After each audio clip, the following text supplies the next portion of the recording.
Hey guys, welcome to Dallas Hoops Fancast. I am your host, Martin. I'm here with my co-host, Sydney. Hey guys. Thank you for joining us today. We have an excellent episode. We're going to talk a little bit about Porzingis and the injury. Are we worried about the injury that he's had? Are the Mavericks organization being honest with us? What do you guys think? We're also going to talk about some trade rumors that the Mavs have been linked to. How do we feel about them? Do we want any of these players? We're going to dig into a little bit of these and what some of your suggestions were on Twitter. You can follow myself on Twitter at Martin L. Myers at twitter.com. And you can follow Sydney on Twitter at _Sydney L. Myers. No, just Sydney Myers. At _ Sydney Myers. I should know that since we are married. That's okay. All right. So let's get into this. So the Mavericks play the Golden State Warriors tonight. Martin, that was really good. Okay, I'm on a roll. So the Mavericks play the Golden State Warriors tonight at about 2 o'clock in the morning. And so we're all going to stay up late and watch it and call in. I'm going to get some tomorrow. Marshmallows and just make some s'mores. Yes. I told my boss I was going to be late because the Mavericks were on the West Coast tonight. Hey, this is more important. Yes, definitely. So right now, Porzingis is listed as questionable for both tonight and Sacramento. Although I did hear that he might play in one of them or the next one in Sacramento. Yeah. So now it's about, 8 games that he's missed? Something like that. Yeah, maybe 7. I might be going a little bit too much on that. We know what we're talking about. It feels like 100 because the Mavericks' interior defense has been absolutely atrocious during the time period that he's been out. Luka's been getting double-teamed like crazy. They're daring other people on the Mavs to beat them. The teams, our opponents are. So how do you feel about the injury? Are you concerned about it, or how do you feel about it? Well, personally, I'm more impressed by your intro. That was absolutely amazing. I think you should host from now on. I'm not even trying to patronize you. I'm just being completely honest. Okay. Well. Anyways, okay. Yeah. The Porzingis thing. Yeah. So he got the PRP injection, which is meant to speed up healing, and so they keep saying that it's not an injury, but if a PRP injection implies that something happened, you know, you don't need to speed up the healing of something that isn't hurt in the first place. Now, that doesn't mean it's serious, but it just means definitely something happened there. I did think it was interesting that Cuban in his segment on the Fox Sports Southwest telecast, they asked him about it and he said, it's not a big deal. They're sitting him out purely just to be careful. It's all precautionary. It's not anything bad or anything like that. I thought it was interesting that he was so adamant about that. Now we talked about that in our last podcast about 3 years ago. We did not talk about that because we didn't post that episode. All right. So so that Cuban comment when he was on the game. Yeah. What do you think about that? Do you think it was a PR move? Or? Yeah, so it was weird because he talked about that. They also asked him, it was Derek Harper. He said, this team has really overperformed. He said it kind of matter-of-factly, but then Cuban was like, no, we've underperformed. And I thought that was interesting because really, they have overperformed. I mean, at least they've overperformed expectations. Yeah. Maybe by the numbers. From the outside people. Yeah, maybe by the numbers they expected a certain thing, but expectations they've definitely overperformed. But right now in the moment, Mavs fans, not all Mavs fans feel that way. Not all Mavs fans are confident right now. So I thought it was interesting that he took that little door that Harper left open to slide in and say, no, I'm not completely happy with what's going on right now, which I think for a Mavs fan, maybe some fans appreciated that. Personally, I'm not extremely concerned right now, but if I were, I would appreciate it if, to hear Cuban say no, there's definitely some things that we can fix. And even during that telecast, he was calling out guys, get the rebound. If we can get a freaking rebound, we can, do whatever. So Drummond. Yeah. I thought it was interesting that he made a point to call out those things. And so I kind of feel like that was a little bit of a PR move just to put Mavs fans at ease a little bit. Well, this happened during the Sixers game, and obviously that happened right after the night before they got absolutely destroyed. they got it handed to them against the Lakers. Well, they've had several games. Yeah, these especially past here at couple home. weeks. We've lost against the Hornets at home. We got destroyed by the Lakers. We went 3-3 on the 6-game homestand, which that really was had not, some easy games in it. Exactly. Yeah. So I think likewise, I think after the Mavs game, if you were to go on Mavs Twitter, actually it shut down. It shut down quickly. Like that's how much we were hurting. It was, We were not only that, it was also a late game. Yeah, it was but like an still, 8:45. no. But yeah, Twitter had shut down because we didn't want to hear anything about it. Yeah, I remember after the second Knicks loss, Twitter was crazy. We stayed up that night till like midnight just on Twitter because it was a frenzy. Yes. Yeah, but after that last loss, it was quiet. There were some thoughts, especially during the game, then after the game, and there were a few recaps. But it was not as crazy as it's been. And I was like, man, it's like we don't even know what to say. So tying this all back to your original question, yes, so am I worried about Porzingis? Yes, because Cuban used that opportunity. Yeah. He was asked about Porzingis, and he said he's not worried. This is all precautionary. And just to make sure that he's okay. It's the first year in a 5-year deal. Do you believe him? The thing is, so he's missed, I think it was like 7 games. To me, that's not just like my knee is kind of sore, let me sit out a couple games. To me, like 7 games indicates that it's something a little more serious. Now, I'm not trying to like cause panic or anything. I'm not saying that his ACL is re-injured. I'm not saying that. I'm just saying, well, it's a different knee anyways. Yeah. Well, yeah, true.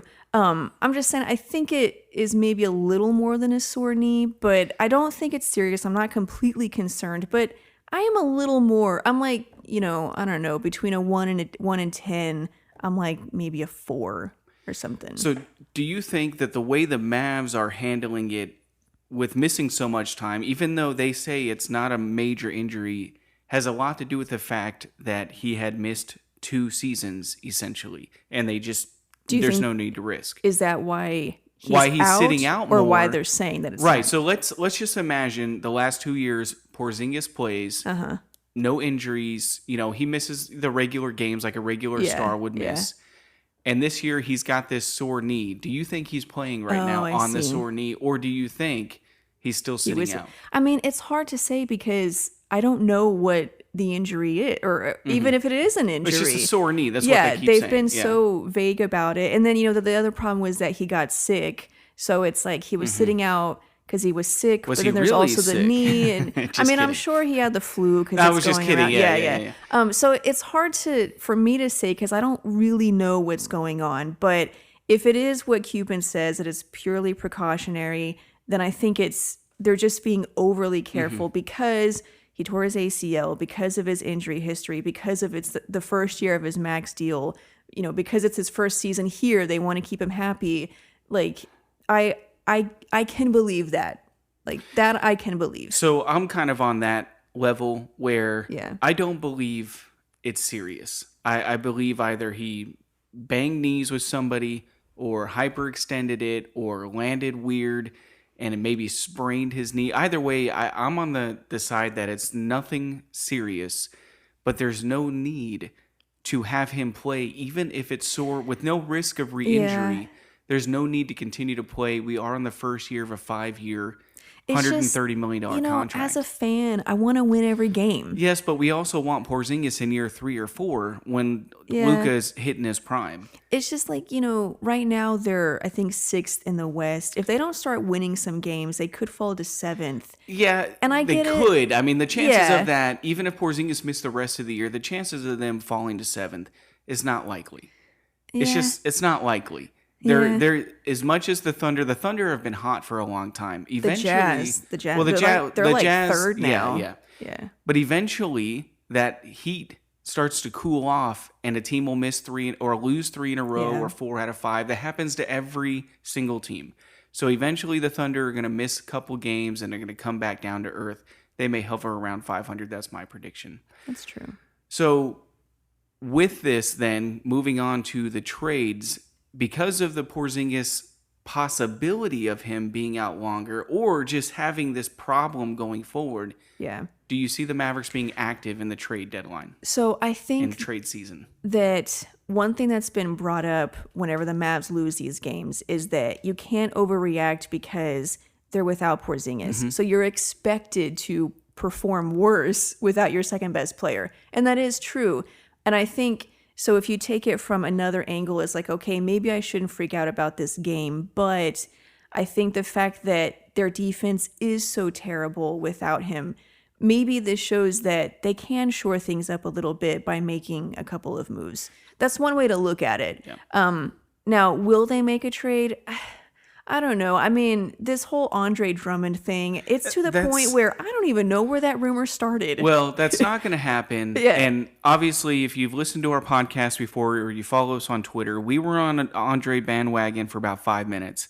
And then we thought about it a little bit longer and realized the money's it's just too much to have paying for a guy. Well, I didn't realize this. He has an 8% trade kicker. So he's going to get paid more if you trade for him. If he gets traded, he'll be at about $29.2 million. And Porzingis, in contrast, is making, I think, $29.8 million. Yeah. So in a league where bigs are becoming like running backs in the NFL, you don't really want to overpay for one because you can do it by committee. True. Because everything's playmaking now. You need to pay playmakers. So the Mavericks, they've already committed $30 million to Porzingis. Now he's a little unique. One, they had to do that because they couldn't afford to lose him. Yeah. Two, he's not a stereotypical big. He's more like a wing and kind of a playmaker. He plays on the wing, yeah.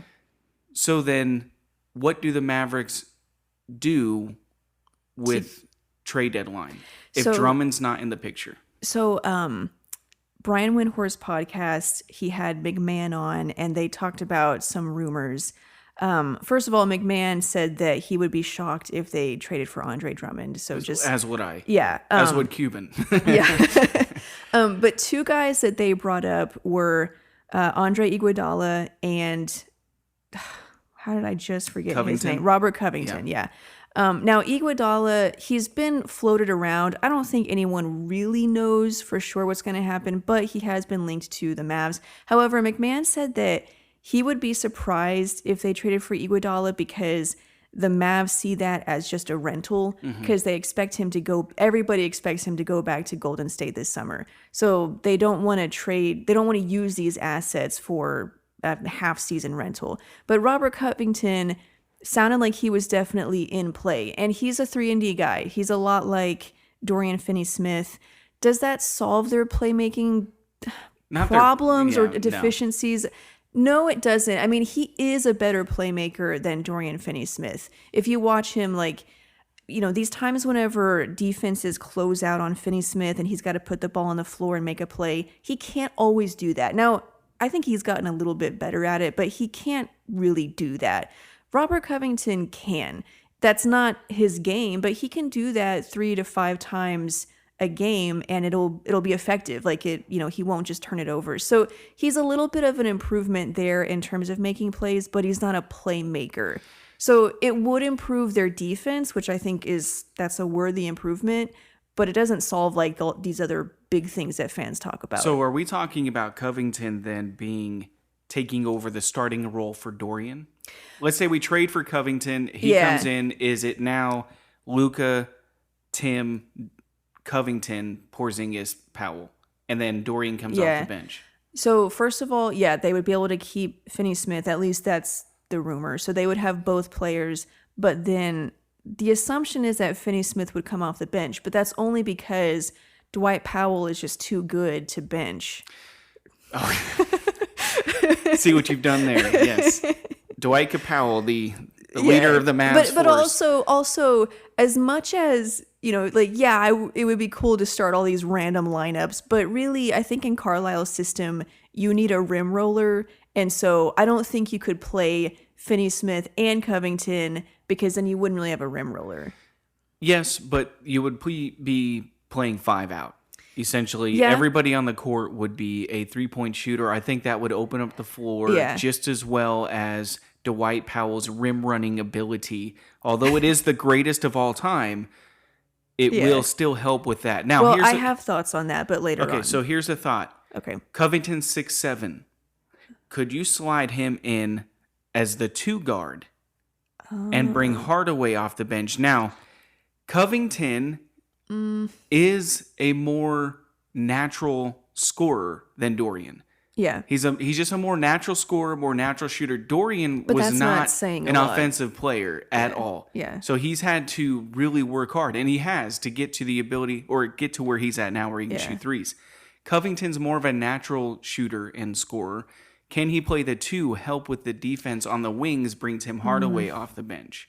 That's interesting. Because Hardaway's not really helping that much with playmaking other than creating his own shot, which unfortunately is super important for the Mavericks right now. Yeah. But could you sacrifice a couple of minutes where he can do that coming off the bench? Although he didn't do it well to begin with. Yeah. That's interesting because, like you said, Hardaway is important. I think of him as being important for their playmaking.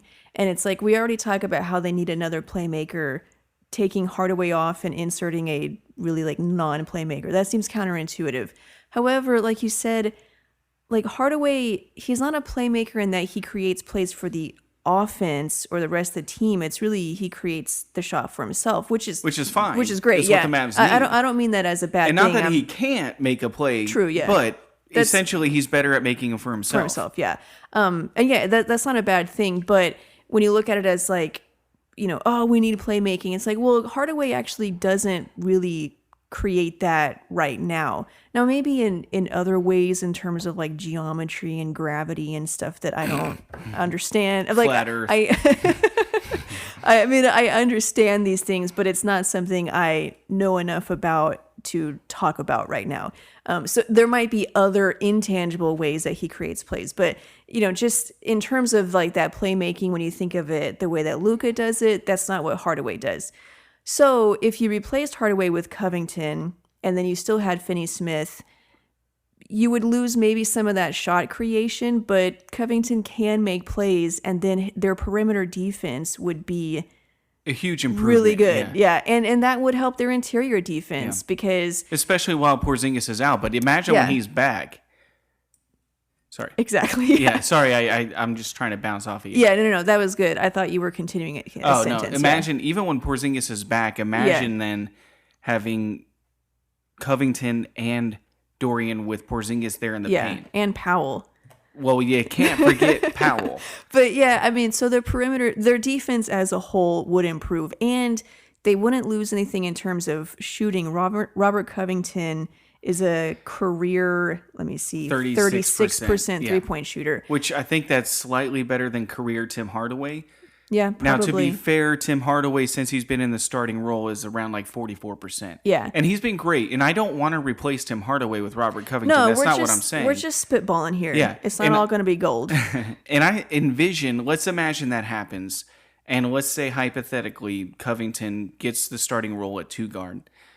I envision the way the games close, or when the Mavericks are finishing a game, you'll have Hardaway, Covington, and Dorian out there with Porzingis at the 5. Kind of like the way they used to do it with Jet. Yeah, like exactly. Jet, when he came off the bench, you know, they started, like, say in 2011, they had Stevenson and Kidd.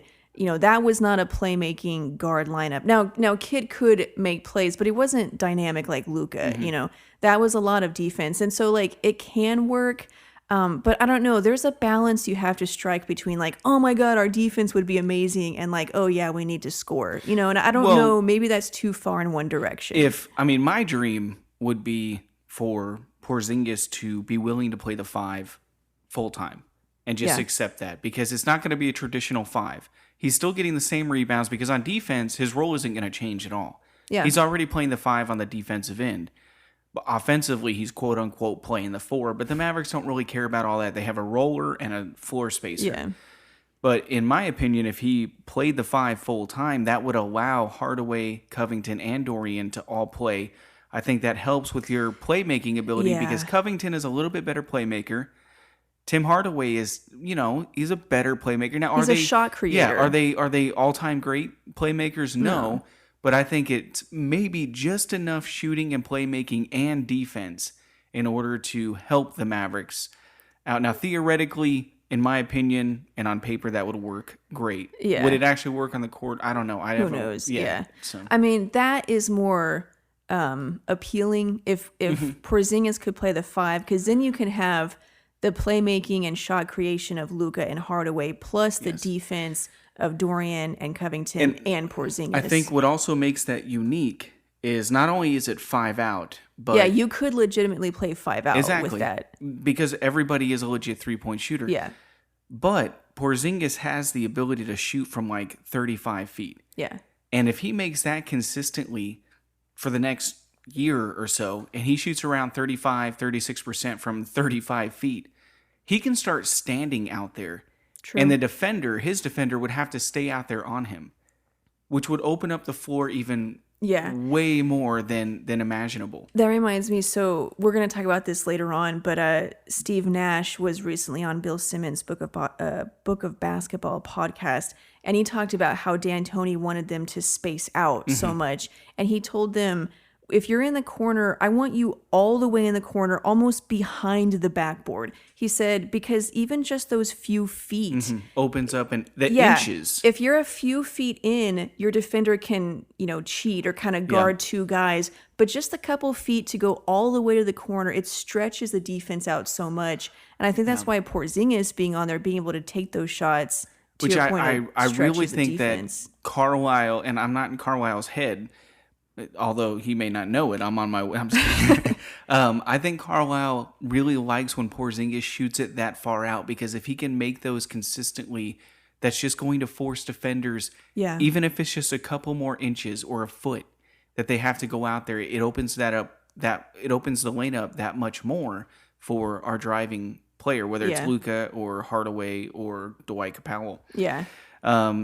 So what about then? All right, if we're on board then with Covington. Yeah. I okay. guess. So I like Covington, but my first initial thought was I'm not sure about the fit, and not like, yes, as a player he fits, but in terms of how would the rotations work, what would the lineup be? I don't know if there's a place for him unless you just swapped him out for Dorian. I was going to say, would you agree, though, that he is better than Dorian? He is better than Dorian, although McMahon said that a scout told him that Dorian is playing better than Covington right now. Now, maybe Covington's just in a slump, but... And maybe the system.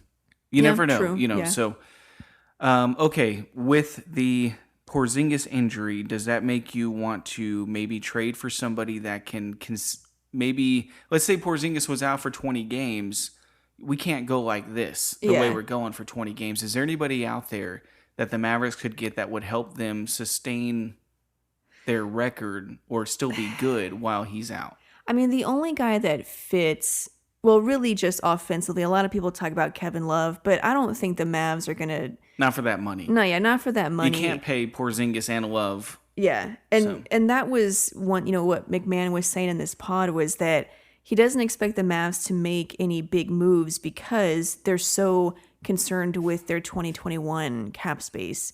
And so because we're going to get Giannis Antetokounmpo. Well, duh. It's not just Giannis that's a free agent. When you look at the list, it's literally like every single NBA player is a free agent in 2021. So when you look at it that way, it's like, okay, I understand. So before we move on from that. Okay. Any year you look at the free agent list and you're looking 2 years in advance, half the league is a free agent. Yeah, well, and then that's what happens. Extensions get signed, people get traded. So to think that this free agent class of 2021 is going to be the greatest ever. Yes, right now it is, but who knows what it's going to look like by the time we actually get there. I hope Giannis signs his extension with Milwaukee this summer. This summer, because then it would be over. Now, I think the Mavs would still keep their cap space because there are still a lot of free agents. But at least that would be over. And I want him to stay in Milwaukee. I want him to stay there. I want to have that team be good. I want to compete against him in the finals. And, it would be fun. So you don't want the two players that are the players of the decade To be on the same team? What is wrong with you? No. You want them to go against each other? Yeah. Oh my God. It's like, that's what makes the league. I mean, like the classic, Magic and Bird. I mean, everybody Durant loves and that. Curry. Oh. Or, yeah.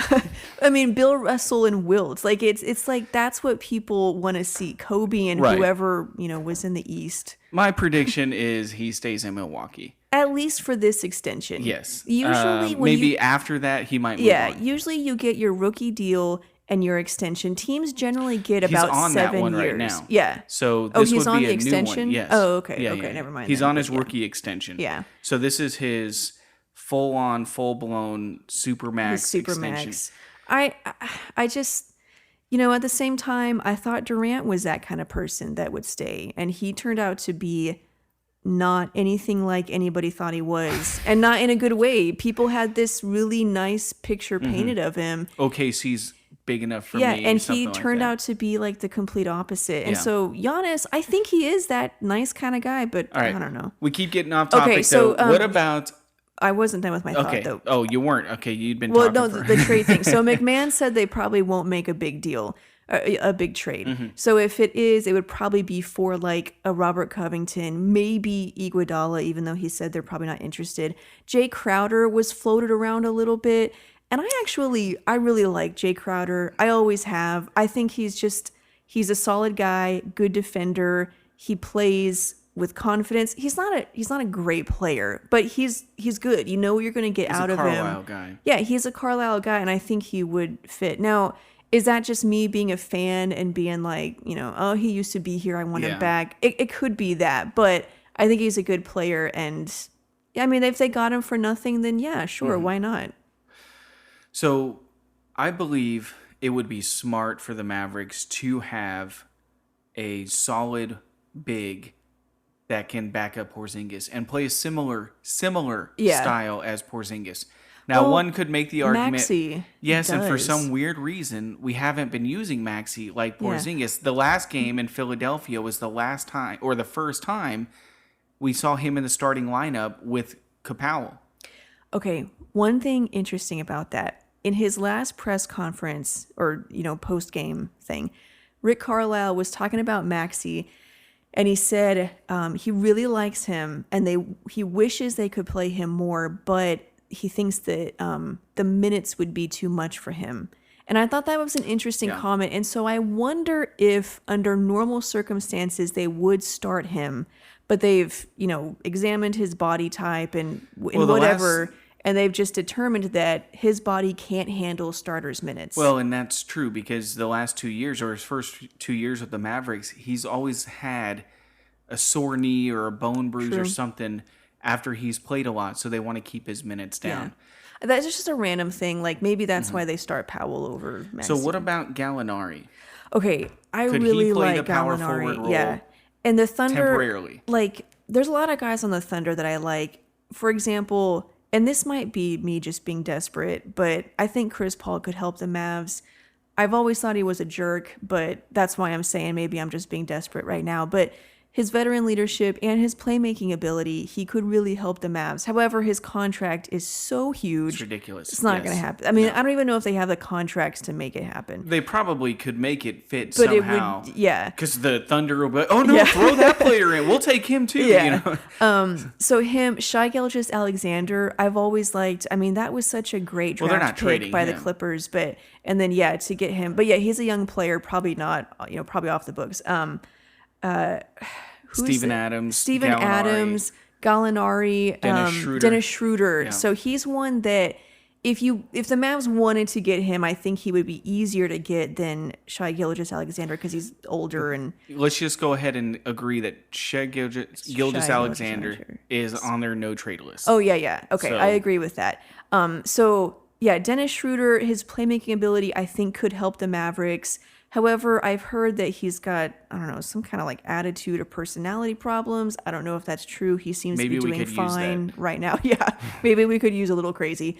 So that him I like. And then, Gallinari. I really like Gallinari. So I like Gallinari to come off our bench.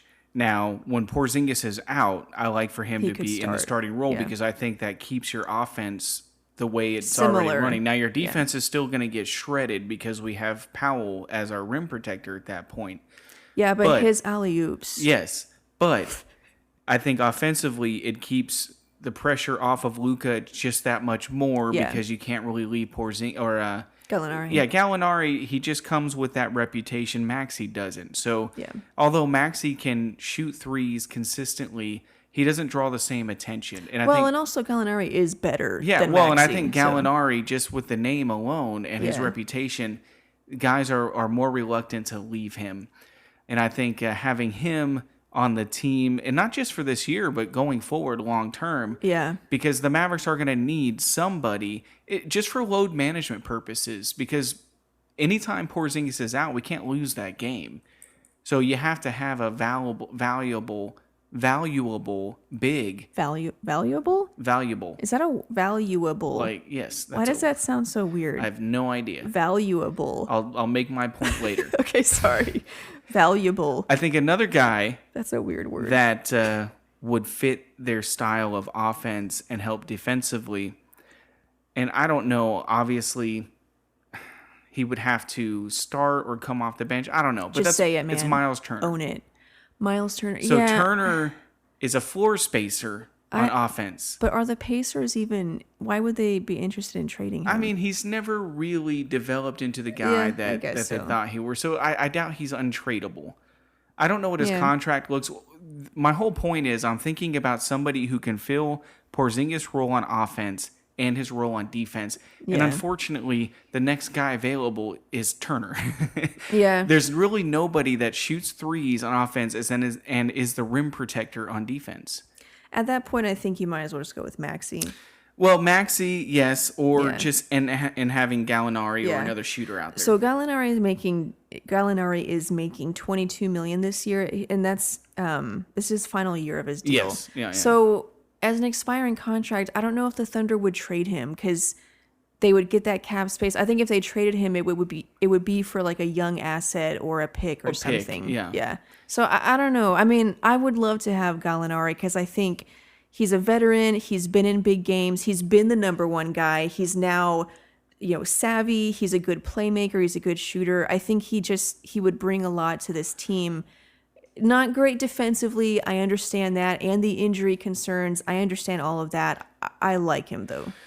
So let's close up this section then, or this segment. Final word, do the Mavericks make a trade, and if so, for who? I don't think they're going to make a trade. Okay. What about their trade exception expiring? Okay, so Windhorst said that the Mavericks are one of the most interesting teams at the trade deadline because 1, the trade exception, 2, Courtney Lee's expiring deal, and 3, the second round pick they have from the Warriors. 4, Luka is much better than they thought he was going to be. Yeah, and the second round pick will probably be the 31st pick, which is like kind of a first round pick, and a lot of teams want that. However, McMahon said I think it was Windhorst said they want to keep that pick because they don't have a first round pick. So, I mean, there might be some activity, and I get it, the trade exception. Just a yes or no question. Brad Townsend brought out a good point. Brad Townsend brought out a good point. He was like, yeah, they have the trade exception, but how many trades have you heard of being done solely on the basis of the trade exception? Well, it just doesn't happen. Obviously, the trade exception is used in a trade to help the along salaries with other work. things. Yes. Yeah. So my prediction is the Mavericks will be looking for the right deal. Mm-hmm. And I think, obviously, the Warriors pick, Courtney Lee, and the trade exception is going to be the baseline of that package, but only for the right person will they actually make that deal. Yeah, and see, that's the thing. I don't know if the right person is available. If they can't find the right person, I think they find a way to... Because you don't want the trade exception to just expire for nothing. True. So I do think if they can't get anything else to work, I think last minute you'll see a trade for Iguodala where it's Courtney Lee and the trade exception. We keep our pick, though, for Iguodala, knowing that, yes, it may be a one-year rental. But why not? But why not? You're going to lose that exception anyways, so you might as well just do it. Or they might do the same thing for some random player. Like Gallinari. Or, I mean, just somebody that would be an asset. Some rando, yeah. Yeah, like some random young player that doesn't really fit. Maybe they don't need him, but he has maybe 2 years left on his deal or something. He's an asset they can use maybe next year. I would say if the Mavericks, if Luka and Porzingis weren't so young, they would be super aggressive. And I think players like Kevin Love would be in the mix, and Chris Paul, anybody that is a star or future past star, whatever. Gallinari, I think they would be trying to make those moves because you want to be good every year, you want to compete every year. But the fact that Luke is 20 years old, they want to make a deal, I think, but it's got to be the right one. And if it's not the right one, they'll probably use that trade exception accordingly and get Iguodala. But what do I know? I want to read some trade ideas from the peeps on Twitter. Okay, some of these are really good. Yes, but I think sometimes, not all, but some people don't understand that the other team would have to want to do the trade. Well, okay, so this is for listen fun. to this one. Okay. This is a good one. It's Lay it on from me. @PandaHank41. I think I saw this one. So the Mavs give the Bucks Courtney Lee. Yes, I love this one. Dwight Powell and their second round pick, I think. And they get back Giannis. I mean, it's Dwight Powell we're talking about. Okay, like why would the Bucks not? The Mavericks are the greatest team in NBA history when Powell's on the court. Also, just I know he only averages in parentheses when Luka 8 is points also on the court and 5 rebounds and can't protect the rim for anybody. But I think this is their offensive rating is higher than Giannis's offensive rating when he's on the court. Yeah, with Luka. Yeah. I think that one could work. Here's another one. Oh, I need to make these bigger. Goodness. I didn't realize my eyes were that bad. Okay, this is a 3-team trade. The Mavericks get Robert Covington and Steven Adams, which I like. This is also from Panda Hank, by the way. The Timberwolves get Dennis Schroeder. I think that makes sense. Hey, they want Schroeder. Yeah. And the Thunder get Courtney Lee, Dwight Powell, Jalen Brunson, and 2 second-round picks. Basically, so you're trading Courtney Lee, Dwight Powell, and Brunson for Robert Covington and Steven Adams. I don't know. The Steven Adams thing, I would like to have Steven Adams, but again, you're talking about the contract. Yeah, true. So I just don't see the Mavericks getting a big for any large amount of money. Okay, let me find one that is not. Okay, well, how about this one? This is from @Dusty151. The Mavs get Tristan Thompson. The Cavs get Courtney Lee and Dwight Powell. Now, you've talked about Tristan Thompson. The only thing I'll say is I hear sometimes he's consistent on effort. He's not consistent on effort? Yeah. Okay. He's not consistent. You said he's consistent on effort, so he's I was not like, what? No, I said he's not consistent on effort. Well, we have the recording, so we can see what you actually said. Can I finish my sentence? Anyways, yeah, basically just sometimes inconsistent on effort. But I mean, if you think he's an upgrade over Dwight Powell, then who cares? Well, he is. Okay, yeah, I don't have care to look what at the numbers. I don't know. Throw the freaking numbers out the window. Tristan Thompson is a better center than Dwight Powell. Now, that's not saying much. He is older, though. I'm not a big fan of Tristan Thompson. Yeah. Only because the only reason I would take him is because he's better than Dwight Powell. I think it's just that you want to get rid of Dwight Powell. I don't want to get rid of Dwight Powell. It's not even about Tristan Thompson. I like Dwight Powell, and I want him on the team. He's just not a starting center. Yeah. And that's my only point. I think if he came off the bench, I would be... Him and Maxey have great chemistry when they're on the court together. And I think they can play a lot together with Luka. But I just don't want Powell starting. Yeah. Okay, here's one from @PDX_Mavs. Good follow, good listener. The Mavs get Zaire Smith from the Sixers, and the Sixers get Jalen Brunson and a second-round pick. Now, you might be thinking... Who the heck is Zaire Smith? I think it's Zaire Smith. Zaire Smith. Who the heck is this guy? I don't even know how to say his name. Who he play for? Yeah, he plays for this. He's a rookie. He's played 6 games this season. We're about 30 games into the season. Good. And he's averaged 6.5 points, 2 rebounds, 1 assist. He's a shooting guard. I honestly don't know why the Mavs would do this trade unless... PDX Mavs just sees something in Zaire Smith. Maybe he liked his college game or something. Yeah. But that's an interesting I mean, one. if we're trading for anybody from the Sixers, it's going to be Matisse Thybulle. Okay, here's a 4-team trade. Oh, you're going to like this Okay. one. Okay. It involves the Kings, Mavs, Lakers, and Timberwolves. Okay. Have you ever seen a 4-team trade? It's possible.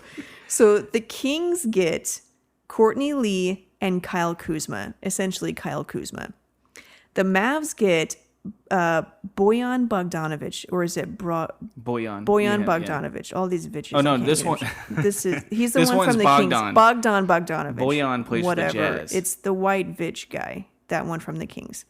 Okay. The other one's white too. Yeah, your face. Okay. The Lakers get Robert Covington, and the Timberwolves get Rashawn Holmes, DeMarcus Cousins, Quinn Cook, and Jalen Brunson. Did you catch all of that? It's all the rejects. Yeah, kind of. Well, Rashawn Holmes, though, a lot of people like. I think it would essentially be Rashawn Holmes would be the big, and Brunson. But basically, the Mavs get Bogdanovich. That's the punchline. And they only have to give up Courtney Lee and Brunson.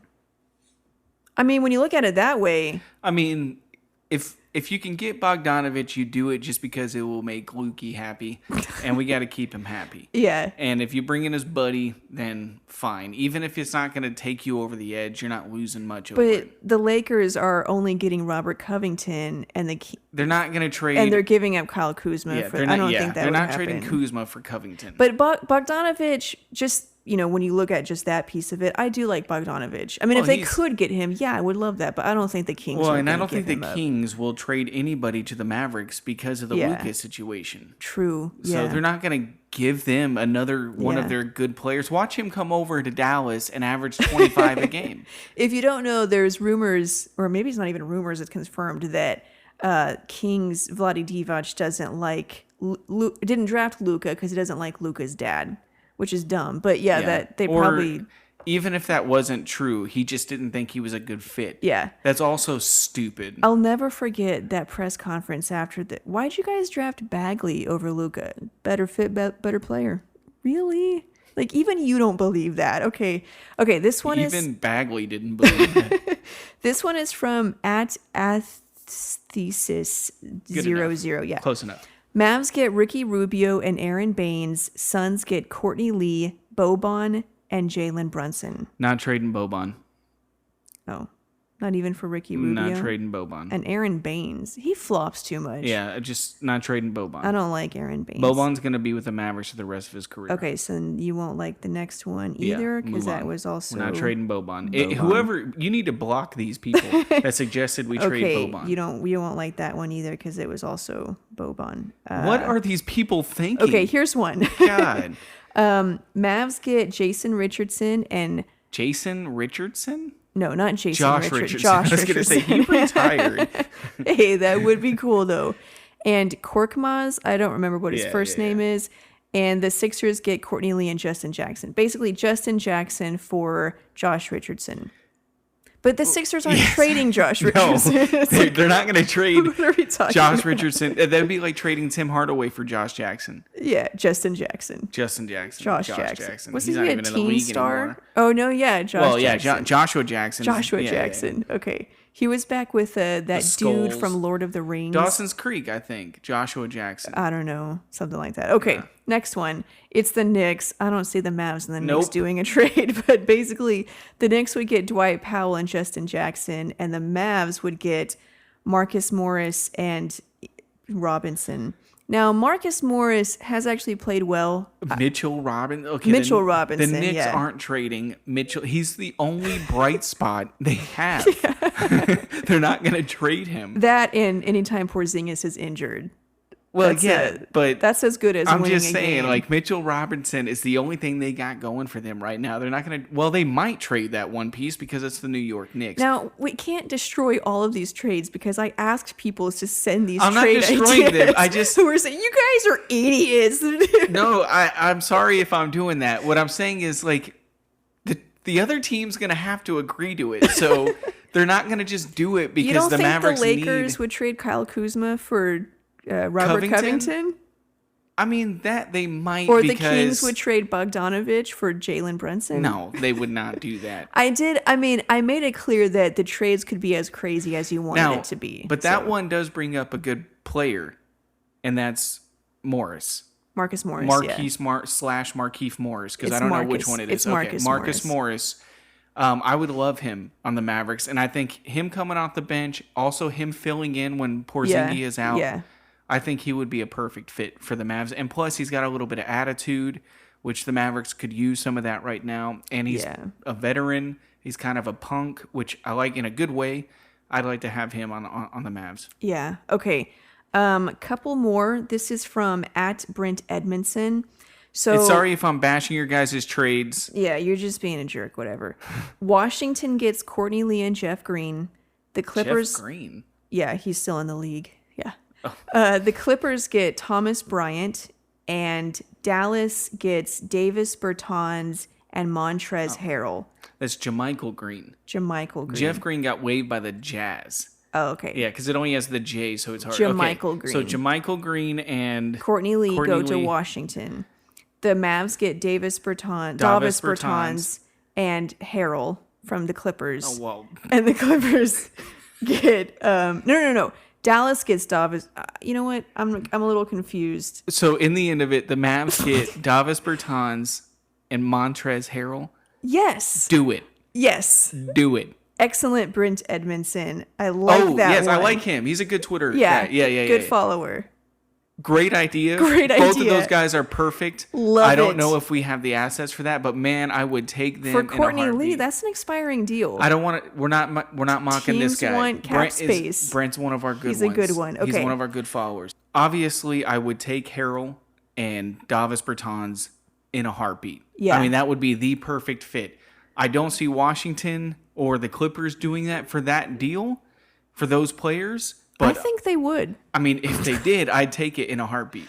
But I just don't see that happen. But that one would be absolutely perfect for the Mavs. I would like to have Harrell. And Bertans. Well, you've said before you'd like to have Harrell. Is I think is the guy. I think that is who the Mavericks need to go after this summer. Yeah. I mean, he might be plausible since the Clippers might not want to pay him. He might ask a lot of money. I don't think the Mavericks have any money, but they might if Hardaway opts out. Yeah. And if Courtney he Lee continues is to have a off, good yeah. year, then he might opt out and then just re-sign with Dallas. We can re-sign our own guys and go over the salary Yeah, cap. true. Okay, last one. From @Arman Miladinovi. Okay.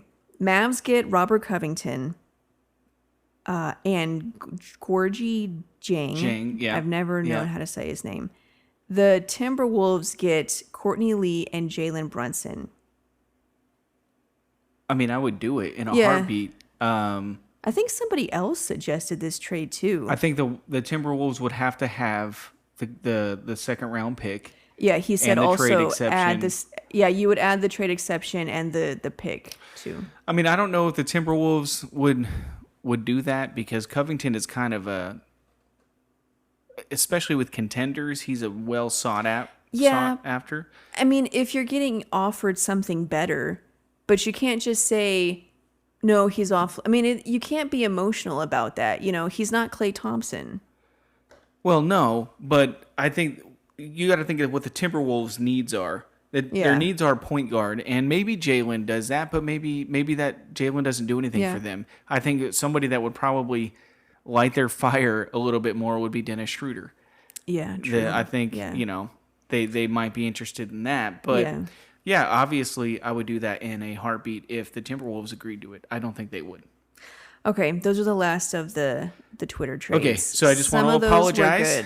I know some of our great followers submitted those. Oh yeah, no, we were totally that was all in good fun. I enjoyed good that. fun. Okay, yeah. good, because I don't. These people. I mean, some of them might actually be joking too, but also I don't think any of them are stupid or anything. No. You know, yeah. I mean, and sometimes the trades that actually happen are some of the craziest trades ever. Yes, like the Porzingis for Dennis Smith Jr. Exactly. Hey, well, we won't. Yeah.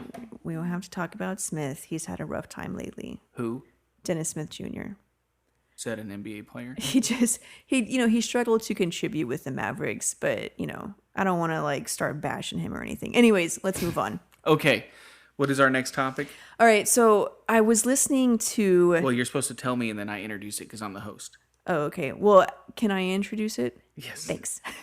Well, our next topic, please. Earlier today, I was listening to Bill Simmons' Book of Basketball 2.0 podcast.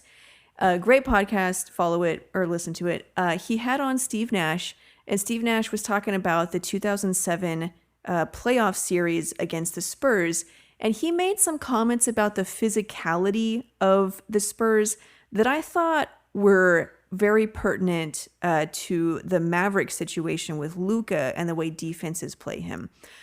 Because Nash said that the Spurs and a lot of teams were just extremely physical with him. They would beat him up. He said they would push him around. Bruce Bowen would step on his feet. He said there was one time it was the end of a quarter. This is in the playoff series. It was the end of the quarter, so he was just holding the ball for the last shot. And Bruce Bowen is literally just slapping his wrists, his arms, like just slapping his arms. And the ref is right there. And Steve Nash looked at the ref like, come on, man. And he's like, the ref was like, just play through it, like, and so he said it was that kind of physicality that team. Just play through it. Yeah, I know. I mean, of course, this was 2007, so 2006 finals had rigged. Just happened. Yeah, and then everything in that series with Stoudemire standing up and getting suspended for it. Yeah. And so, but I thought that was, close to what Luka deals with today. And he said that a lot of teams would do that. They would just play him extremely physically because really, in terms of basketball, the teams couldn't beat them. They couldn't stop Nash. They couldn't stop the pick and roll. Now teams can, but back then they were like the best in the league at it. And so they couldn't beat them just straight up basketball. So they would just beat him up physically.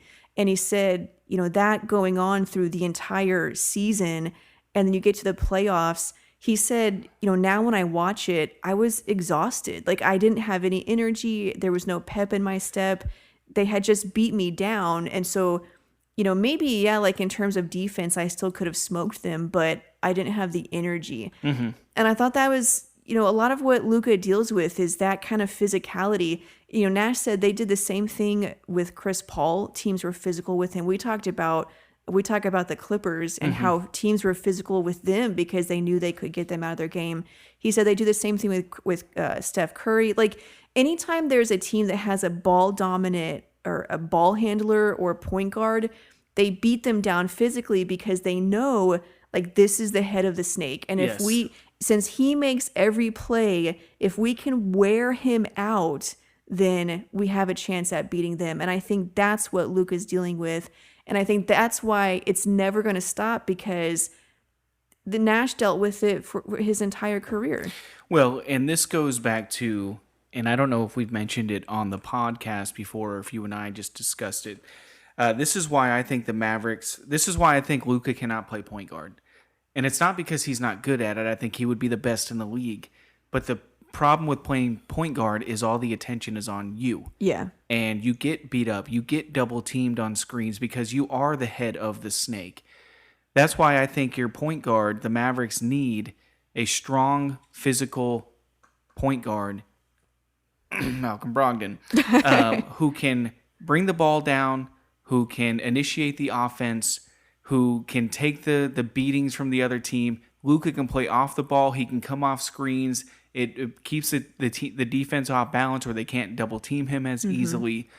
And somebody that can make a play consistently. So that way that person would take the beating because they're quote unquote the head of the snake. And it frees up Luka to just focus on making plays for his team. Okay, so there's two things I would say about that. Actually, I think three things, but I can't remember the third thing already. I'm very absent-minded. So you have a couple things you want to talk about. Don't know that. Okay, so first of all, Steve Nash, so Bill Simmons asked him, like, what do you think you could have done differently to prevent that? Steve Nash said two things. First, they played very fast. Like the Suns were known for like the 7 seconds or less offense. And he said, really, we should have played even faster. Because he said, D'Antoni would tell them, if you're tired of getting beat up, play faster. Because then the other team, they can't just hound you and beat you upside the head. They're trying to run with you. And so they can't stop and beat you up. So playing faster would have helped to negate some of that physicality. And so I wonder if the Mavs have thought about that. They play a pretty steady offense. They play kind of slow. Yeah. For the way the league is right now. But it's possible that speeding it up, he said also spreading the floor even more. He said they did take, quote unquote, a lot of threes. I think they averaged back then they did. They averaged 20-something threes a game, Yeah. which was number one in the league, but now that would be bottom of the league. But he said we should have shot even more threes. Stoudemire should have been shooting threes because, again, if you spread out, you don't stretch have out the that defense. guy swiping his arm down. Yeah, there's and no hitting you one across down the low arm. that's going to tackle you when you drive it. So he said we should have played faster and we should have shot even more threes. And then that would have helped to negate the physicality. And that's why earlier when you said if Porzingis could start at the 5 and if they got Covington and they started Covington and Finney-Smith and then Porzingis at the 5, then you can play truly 5 out, and maybe that would help with some of this physicality so that Luka doesn't have to deal with somebody literally beating the crap out of him whenever he drives it. He would still have his man defending him and hitting him, but at least you kind of take that guy out of the middle. So that's one thing. Do you have comments on that before I move on? No, go ahead. The other thing that Nash said was that they never really had a strong playmaker off the bench. Now, he said off the bench. A lot of times we talk about the Mavs need another playmaker in the starting lineup, but Nash said that he wished they had a strong playmaker off the bench. And he said because as it was, he never got a break. If he went off the court, their offense tried to run the same way. But they didn't have anybody to run. They didn't have Nash. Yeah. And so they had Dragic for a while, who did a really great job of that. But that was kind of when Nash was older and Dragic was a rookie. And, that was towards the end. But they never really had a guy that could run the offense that well. And so he said he never got a break. He was always taking a beating. And so that kind of made me think okay, maybe they could use another playmaker in the starting lineup or maybe just off the bench. That way Luka can truly get a rest. Well, I think you can, even whether he was a starter or a bench guy, because you can just stagger the minutes to where when Luka's not out there, he's the primary guy. So, yeah. But then they still play a lot together. True, yeah. But yeah, I think that is super important, having a secondary playmaker, especially with a guy like Steve Nash or Chris Paul. They're a little bit smaller. Now, Steve Nash was 6'3". He wasn't a tiny point guard. But he wasn't athletic. He wasn't strong and bruising. Yeah. I think that's the one thing that might help Luka out with the physicality is the fact that he, as a 20-year-old, is already in a man's body. Yeah. He's really strong and he's really big. He should only get stronger as his career goes on. Kind of like LeBron turned in from a man-child to whatever he is right now. Yeah. But so that might help with Luka's physicality, but also just playing off the ball a little bit, having somebody else initiate the offense or a secondary playmaker, kind of like the Warriors would use Iguodala as. Iguodala would a lot of times be the guy bringing the ball down the court. Curry would be free to run off screens and run around for miles and miles and miles. Yeah. So I do think that's important. The Mavericks do need to have that secondary playmaker. It's just, right now they don't really have the assets to trade for a top-notch guy. Well, they do, though, have another guy bring the ball up the court They lot have been doing that lately, Yeah. yes, because it helps free up Luka and he's not getting beat the entire game. And the fact is that it will wear him out. Nash Well, we talked saw that about last year. this. It happened. If you talk about in some of these playoff series that the Warriors went through, you could make the argument that Curry got worn down. That series against the Thunder, whenever the Thunder choked, they still took them to 7 games, and that wore down the Warriors, including Steph Curry. And so it's that's one reason why people always said you can't win with a scoring point guard or a ball dominant point guard. And it was because there was so much put on his shoulders. And so defenses could just hone in on him. It's not the same whenever you have your power forward that's your dominant scorer, or your Well, center he's not or taking whatever. the blunt the entire Yeah, time. he's not like Dirk wasn't the one bringing the ball up. He wasn't the one calling, doing the pick and roll. He wasn't the one orchestrating the offense. You just gave him the ball, and yeah, maybe he took 20 shots, but that's easier than if it's a scoring point guard. He's bringing it up. It's full court pressure. He's got to run the offense. He's doing the pick and roll. Like, the reason why it was so hard for those kind of guys to win is because it just wore them out. Well, I always thought a lot of that also what impacted them was their size. They True, were just yeah. they were just small. Point guards are typically smaller guards, smaller players in the league, or the smallest players in the league. So it'd be interesting to see how Luka is impacted by that. But again, I go back to my thought. Although I love having Luka being the point guard and have the ball in his hands the entire game, I think eventually, as his career goes on, he'll be moved to the 2 guard or the small forward, and you'll have a primary point guard. Now, that doesn't mean he's going to be, the best point guard in the league, or but the just point guard that always has the ball. Luka may still bring the ball down from time to time, much the way LeBron James was used when he was in Cleveland or Miami.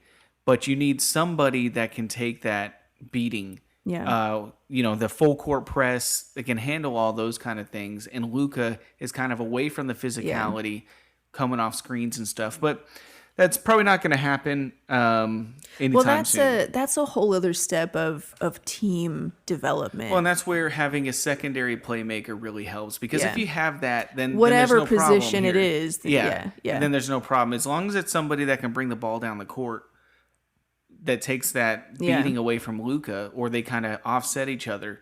Then I think that it'll really ease any of the problem, and that's why I think the Mavericks won't invest any more money in bigs. Yeah. They're going to save their money for a playmaker. Well, and again, like Nash was saying, they should have played faster and truly 5 out. And so again, that kind of negates having a big like a Drummond or back then, like a Shaq. Yeah. Nash was saying if they had played that way, Shaq would have been a non-factor defensively. Yeah. Not that Shaq wasn't great, but just, if you're playing that way, his strength is in the inside, and that's like not going to work. So I just thought it was some interesting comments that kind of physicality that he dealt with, which by the way in that series was way more than anything Luka has dealt with. Like, he had a bloody nose, he got hip checked, and the next year he had his eye was swollen shut. The Spurs were kind of dirty. When they had Bowen and Ori, they had all the bruisers. Or as Bill Simmons says, Horry. They had Robert Horry and Bruce Bowen, and they were just a defensive-minded, physical team. Yeah. And obviously, the only way they could beat the Suns, other than Stoudemire getting suspended for standing up, was to be super physical with them. It was interesting. Nash talked about that incident. So just for listeners, he was hip checked by Robert Horry, and Stoudemire, and I think it was Boris Diaw maybe, but another player. They saw it happen, and they stood up. They were like, whoa, hey, what's going on? And they got suspended for that, for quote unquote walking out onto the court or going onto the court, which you can't do in a hostile situation. But Nash was like, these guys are so big. If they stand up and move an inch, they're on the court. Like he was like, they weren't trying to start something. They saw me get hip checked, like, for crying out loud. I think they've taken that rule away or softened it or something because of that incident. I mean, they got suspended for a playoff game, a series defining playoff game, because they were concerned about their point guard who got tackled. Robert Horry, like the guy that just tried to decapitate him. Got nothing. And Stoudemire gets suspended because he was concerned about his point guard. It was a stupid rule, and I think they got rid of it. Well, that whole series was, Nash. Well, that was the rigged days of the NBA. Yeah, anyways. Nash was all sportsman-like. He was like, the Spurs, I don't have anything against them. He was like, more power to them. Like, they did what they had to do, and he's like, I have a lot of respect for them. I think it was great what they did. And I was like, really? I think he hates the Spurs. He didn't take any cheap shots at all. But that series there was a lot of questionable things. Well, I think it was Stoudemire who said he would never go to the Spurs because of that. because of Oh yeah, their he rivalry. did. Yeah, Yeah, he said just out of respect for the fans. yeah, he would because never go there. the Spurs were the arch nemesis because they got gifted, Yeah, the series win. And Yeah. but of course, I think the season before that or after that, the Spurs won, well, quote unquote, fair and square. But you never knew what series was rigged back in those days. But yeah, it was an interesting interview because I realized, what Luka deals with. A lot of these, dominant scoring point guards have dealt with, and for good reason, because teams can't beat them just straight up basketball. They have to find something else to beat them with. And so I don't think it's going to stop. I think he's just going to have to, one, learn how to play through it, but also the Mavs will have to. They're going to have to man up. Well, and figure some things out of like how can we help out Luka? Because the fact is he will get worn out. Yeah. They're going to have to figure something out. Well, he already is. Yeah. I mean, you can see it happening now. Yeah. So, is that it? That's it. All right. Well, that's our podcast tonight, guys. Thank you so much for listening. The Mavericks do have the Golden State Warriors tonight. It's 9:00, so we still have 4 hours until the game. And then for anybody that is going to go to work tomorrow, I feel bad for you for staying up late and watching the game. Win.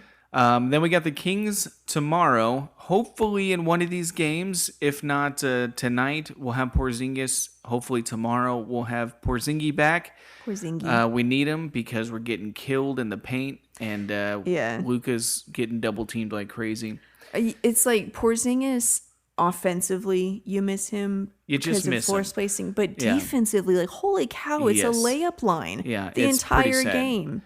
Well, Powell is so good. It's almost like offensively. Dwight Powell is the worst defensive big in the league. No, because his net rating is the highest. Oh, that's right. I forgot. We should stop this because we sound like a bunch of pretentious jerks. Well, all we're saying is that a guy who averages 8 points and 5 rebounds is not untradeable. Okay, but I don't know if anyone is saying that he's untradeable. What are you talking about? I think there's Dwight Powell stands and there's.